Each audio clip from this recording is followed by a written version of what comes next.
Buonasera, benvenuti a questa edizione del nostro telegiornale. Vediamo subito i principali argomenti. Mercatini, shopping ed eventi, il Ponte dell'Immacolata a Catania si colora di allegria. È già caccia il regalo di Natale, ma su tutto pesano i rincari. Street food contro cibi alternativi. Nei giorni di festa al mercato di Ballarò a Palermo vince la tradizione.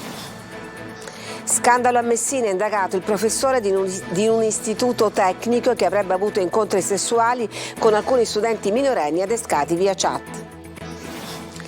Centinaia in piazza a Catania per protestare contro lo sgombero dello studentato 9500 e del consultorio di Via Gallo. La solidarietà è giunta via social anche da Elena Cecchettin, la sorella di Giulia, vittima di femminicidio. Caro voli, per l'antitrust non esiste un cartello tra le compagnie per far lievitare i prezzi. Le associazioni invocano un'indagine anche sugli algoritmi che determinano le tariffe. Calcio, conto alla rovescia per l'atteso ritorno del derby Messina-Catania domani sera al Francoscoglio. Lucarelli spera di recuperare Di Carmine al centro dell'attacco.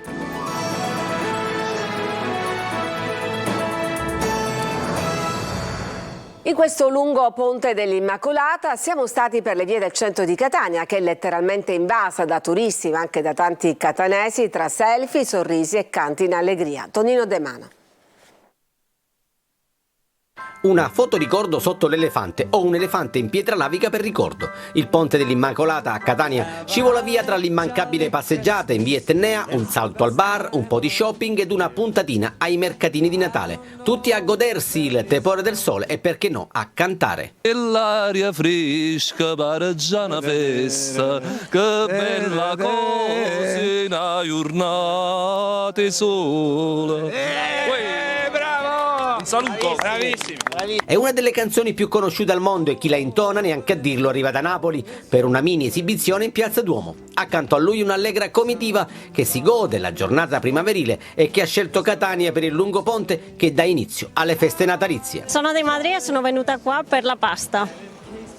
Io sono di Genova, avendo studiato geologia ovviamente mi affascina l'Etna e una città come Catania. A Torino fa freddo, umido e qua siamo venuti a asciugarsi le ossa. Su sta nevicando, quindi ci godiamo veramente il sole della Sicilia. Catania è spettacolare, è bellissima, l'impatto è veramente notevole. Bella città, bel movimento, viva! Presi d'assalto di buon mattino i mercatini di Natale, dove grandi e piccoli vanno a caccia del regalo giusto. Il mio desiderio è comprare per esempio un giocattolo, per esempio un dinosauro, una bici, un qualcosa. Ma non ti sembrano un po' troppe? Sì, hai ragione. Fantasia, idee e gadget da mettere sotto l'albero. Per esempio non può mancare l'elefantino, che è il nostro simbolo, gli occhi in pietra lavica. Ci piace l'idea che tutti i turisti che ci vengono a trovare portano dietro un oggetto che rappresenta la nostra Sicilia. Natale sereno e presidiato con le vie dello shopping battute dalle forze dell'ordine per un piano di sicurezza che vede impegnati carabinieri, polizia, guardia di finanza, polizia municipale ed un esercito di volontari. E con l'Immacolata entra nel vivo la caccia al regalo. Quest'anno però bisogna fare i conti con l'inflazione. Francesco Aloi. Have a holly jolly Christmas, it's the best time of the year. Arrivato il giorno dell'Immacolata, Natale sembra più vicino. Si fanno l'albero e il presepe, ma c'è anche chi pensa ai regali da donare a parenti e amici. Naturalmente, quest'anno, più del passato, si fanno i conti con il caro prezzi. Bisogna fare conti anche con le spese che hai di casa. Magari anziché prendere cose molto più costose cerchiamo di stringere un pochettino. Tutto costa di più, è il commento che si sente spesso tra gli scaffali di un supermercato o davanti alle vetrine dei negozi. Anche il classico cesto natalizio con prodotti alimentari è aumentato, più 16% rispetto al 2022. Nonostante tutto, però, lungo le vie dello shopping l'aria di festa non manca, almeno quella è gratuita. Lei quanto pensa di spendere? Ma guardi, in questo momento già abbiamo speso 100 euro.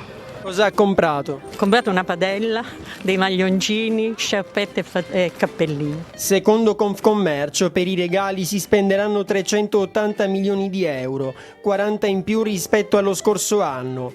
Nonostante l'inflazione, li acquisterà il 70% dei siciliani. La spesa media sfiora i 100 euro. La fiducia dei consumatori siciliani sta continuando a reggere. Una fiducia che secondo i nostri dati risulta essere alquanto cresciuta a novembre e che in parte si ripercuoterà anche su questo mese di dicembre. E se c'è chi sta già acquistando i regali, c'è anche chi ha fatto partire il countdown per aprirli. Natale alle porte.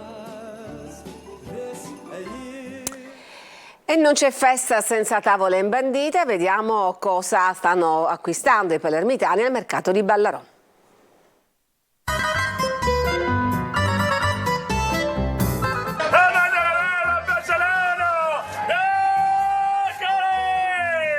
Farina di grilli, insetti, carne sintetica, pasta di microalghe. Se in alcune regioni molti italiani sono disposti a provare la cosiddetta dieta alternativa, in Sicilia siamo ancora molto lontani da questa nuova frontiera alimentare.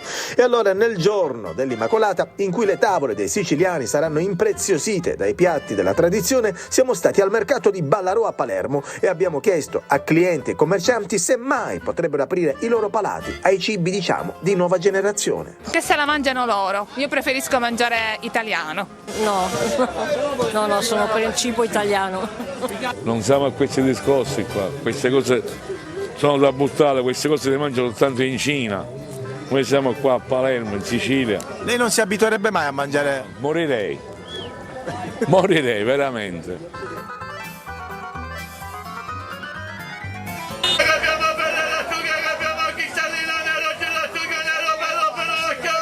I siciliani quindi non hanno nessuna intenzione di cambiare il proprio regime alimentare e allora a Palermo, in questo giorno di festa, si conferma la tradizione. Preparerò del fritto praticamente, cose a pastella, per cui broccoletti, le solite cose, i cardi e poi le teglie, le classiche teglie che me le faccio portare, non le faccio io, di sfincione, di pizza e tante altre cose. Insalata di nervetti, trippa, guanciale, pane con la milza, pane alle crocchè, paisa fuino, tutto tipo di cose siciliane. Lasagne, arista di maiale, antipasti siciliani di cui caponata, melanzane, ripiene, cardi, carciofi, insomma un po' di tutto, e poi olive, salumi, eccetera eccetera. E se vi dico farina di grilli e insetti cosa dite? No, per carità, meglio digiuna.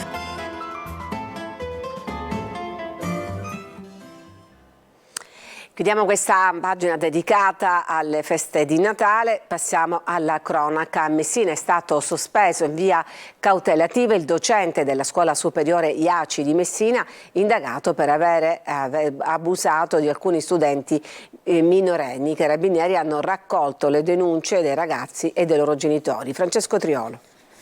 Una storia tutta da chiarire sulla quale c'è il massimo riservo. La Procura della Repubblica di Messina, diretta dal procuratore facente funzioni Rosa Raffa, e il Tribunale dei Minori, guidato dal procuratore per i minorenni Andrea Pagano, hanno aperto un'indagine sulla vicenda di un professore dell'Istituto Tecnico Superiore IACI, iscritto nel registro degli indagati perché avrebbe avuto più incontri sessuali, a quanto pare con alcuni alunni e ragazzi minorenni, dopo aver pubblicato alcuni annunci espliciti su delle chat per cercare di avere contatti. A darne notizia oggi è la Gazzetta del Sud. A lavorare all'indagine è il nucleo investigativo dei carabinieri, che sta vagliando una mole enorme di documenti tra telefonini e computer per ricostruire tutto. Sembra che già alcuni ragazzi sarebbero stati sentiti come persone informate dei fatti, con tutte le cautele tecniche che bisogna rivolgere agli adolescenti, quindi molto probabilmente con il supporto di assistenti sociali e psicologi. Da chiarire se gli incontri siano stati preceduti solo da contatti sulla chat o sulle varie chat adoperate dal docente, oppure se ci siano stati degli accordi presi anche a scuola. Si cerca di ricostruire nella maniera più verosimile tutti i fatti che si sono verificati nei mesi scorsi, ma si tratta, come è comprensibile, di un'indagine delicatissima.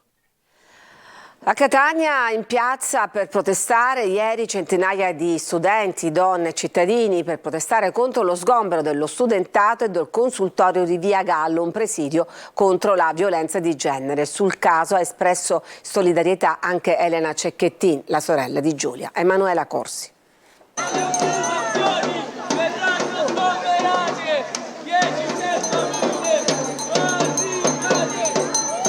corteo per protestare contro lo sgombero dello studentato 9500 e del consultorio Mi Cuerpo es Mio gestito dai volontari della città. Centinaia di donne, studenti, associazioni, cittadini sono partiti da Villa Bellini e hanno raggiunto Piazza Duomo, sotto il comune di Catania, con decine di cartelli e striscioni per chiedere un tavolo di confronto con il consiglio di amministrazione dell'immobile di Via Gallo, di proprietà dell'ente Ursino Recupero, occupato da alcuni universitari e soprattutto dove da oltre 6 anni era presente il presidio per contrastare la violenza di genere. Questa è la risposta della città, è molto importante rispetto ai fatti vergognosi accaduti il 5 dicembre, ovvero lo sgombero di un presidio fondamentale per la città contro la violenza di genere e contro la violenza maschile sulle donne. È stato emblematico quello che è successo, tra l'altro proprio in contemporanea con i funerali di Giulia Cecchettin.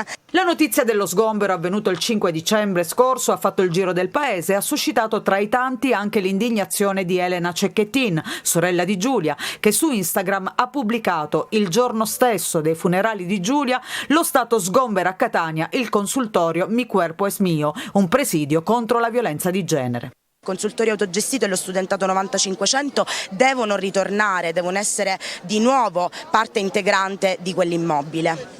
Questa mattina quel lucchetto davanti al portone fa male, dice una volontaria che ricorda l'importanza del consultorio per tante ragazze. Il primo presidio territoriale che loro banalmente hanno trovato, anche solo cercando sui social, è stato il consultorio, che le ha aiutate gratuitamente, senza chiedere niente in cambio, senza nessun tipo di problema. Ripeto, tutto gratuito, perché appunto le accuse che anche un po' ci sono state mosse in questi giorni è che le nostre attività fossero per lucrarci sopra. Noi non abbiamo mai preso un euro da nessuna delle persone che ha attraversato il consultorio e lo studentato 9500.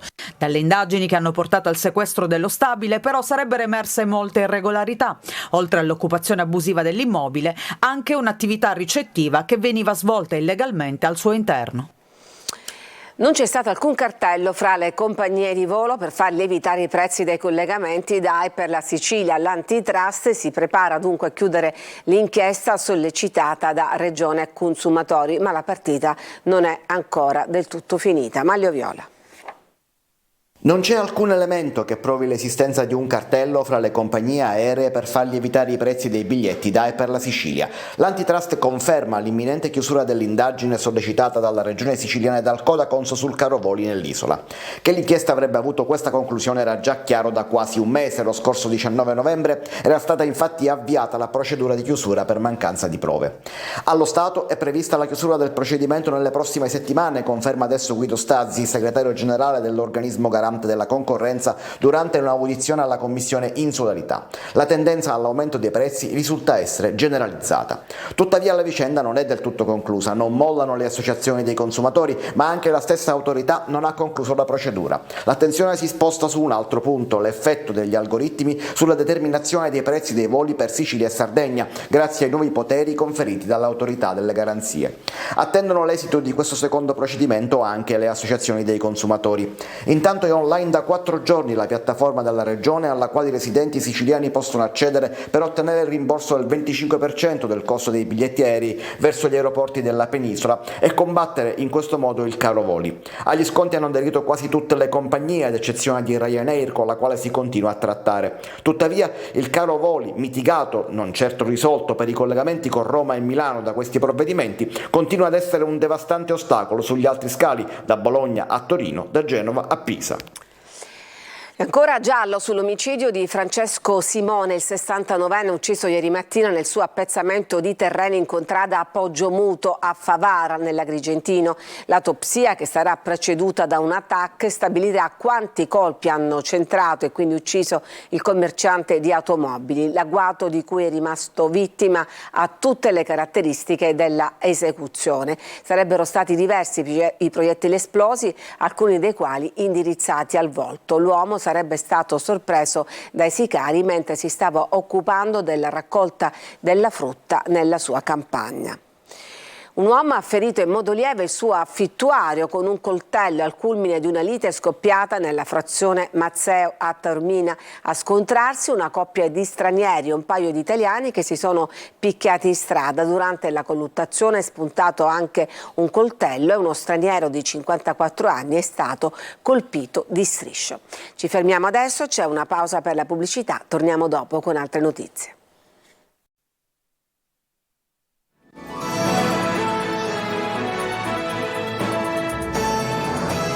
Ed eccoci di nuovo in studio. La mafia viaggia anche su TikTok e dai neomelodici ai trapper, i social più utilizzati dai giovani diventano terreno fertile per diffondere la cultura criminale. Eva Spampinato. La Sicilia canta Napoli e con l'avvento dell'autotune la musica neomelodica diventa trap music dall'accento napoletano, ma cantata dai siciliani.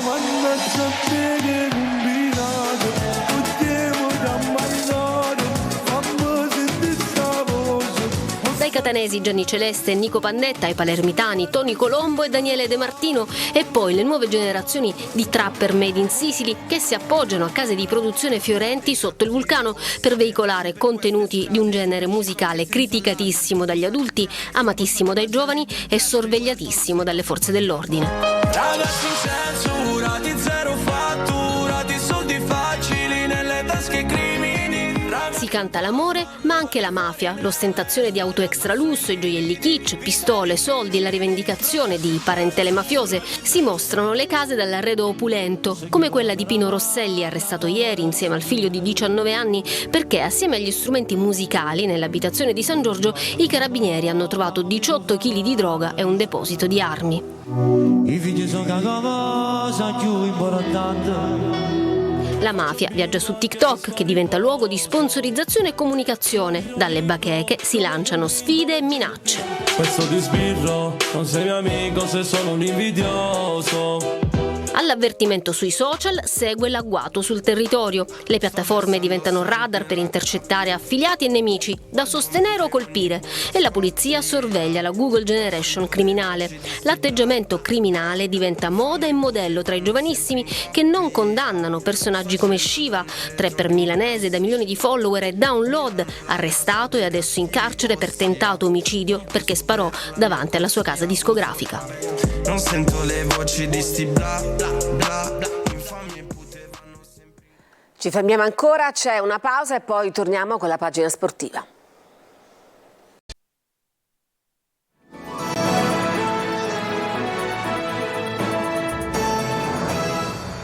Adesso al calcio, a Messina domani sera sarà derby, Lucarelli si presenta da ex e con un Catania intenzionato ad andare all'attacco. Francesco Triolo. Un derby, forse no per i tifosi rossazzurri, ma l'unico confronto con una squadra siciliana in questa stagione mette di fronte Messina e Catania e le partite tra giallorossi ed etnei negli anni non sono mai state prive di spunti, episodi, polemiche, sfottò, pieno stile derby, insomma. Forse dall'altra parte è sentita leggermente di più, questo non vuol dire che questa partita è comunque un derby e quindi vada giocato e onorato nel migliore dei modi anche da parte nostra. Al Franco Scoglio si troveranno di fronte due squadre che stanno cercando di mettersi alle spalle un periodo non proprio felice. A Catania Lucarelli ha dato la scossa, nonostante l'ultimo pari con la Virtus Francavilla. Il tecnico livornese sta trovando una quadra tattica e anche in riva allo Stretto, dove si presenterà da ex, sarà 4-2-3-1 con gli uomini che stanno giocando con regolarità. Rocca, Chiricò e uno tra Marsura e De Luca dovrebbero giocare dietro la punta centrale, che dovrebbe essere Di Carmine dall'inizio. Bomber da 6 gol in 11 gare. Può essere della partita, decideremo se farlo partire o farlo entrare in corsa, lo decideremo nelle prossime ore. Abbiamo anche altre due situazioni da monitorare, però insomma arriviamo bene a questo appuntamento. In difesa Silvestri e Curado saranno i centrali, ma sarà soprattutto la fase offensiva quella più attesa, perché Lucarelli ha annunciato un atteggiamento offensivo con verticalizzazioni e velocità per mettere in difficoltà il Messina. Quello che ti fa rimanere sempre e comunque in partita, in tutte le partite, è la prestazione mentale, e questa io me l'aspetto ogni volta che noi scenderemo in campo per una partita.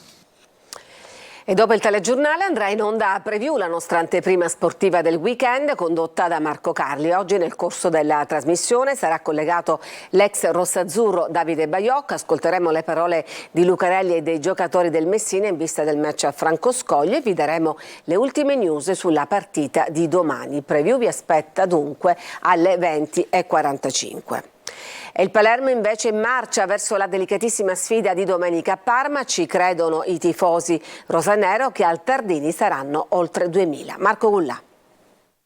Oltre 2000 tifosi del Palermo al Tardini per la partita di domenica contro il Parma. I fans rosanero, nonostante il periodaccio della squadra di Corini, non perdono fiducia ed entusiasmo e affolleranno il settore ospiti per una partita che qualche settimana fa poteva valere anche la vetta della classifica. Il Palermo ha bisogno di una scossa, servono punti per risalire in classifica, ma ovviamente il cliente di domenica è abbastanza insidioso, eufemismo questo. Il Parma vola verso la Serie A e anche in Coppa Italia contro la Fiorentina fuori casa, seppur eliminato ai calci di rigore, ha dimostrato di avere un telaio da formazione di massima serie. Sarà estremamente dura per il Palermo. Eugenio Corini ritrova pedine importanti, sono tornati a disposizione infatti Insigne, Soleri, Koulibaly e Vasic, mentre l'unico indisponibile è Ceccaroni. Il tecnico quindi potrebbe tornare al 4-3-3 e accantonerà la difesa a 3 vista nelle ultime 2 gare. In avanti si rivedrà il tridente, una nuova chance per gli esterni offensivi. Insigne è tornato a disposizione e dovrebbe essere proposto subito dal primo minuto, anche se rimane in piedi l'opzione di Mariano. Di Francesco, dopo lo spezzone col Catanzaro, è pronto a tornare titolare sulla sinistra. Al centro c'è sempre Brunori. Ed è tutto per questa edizione, grazie per averci seguito, vi auguro una buona serata.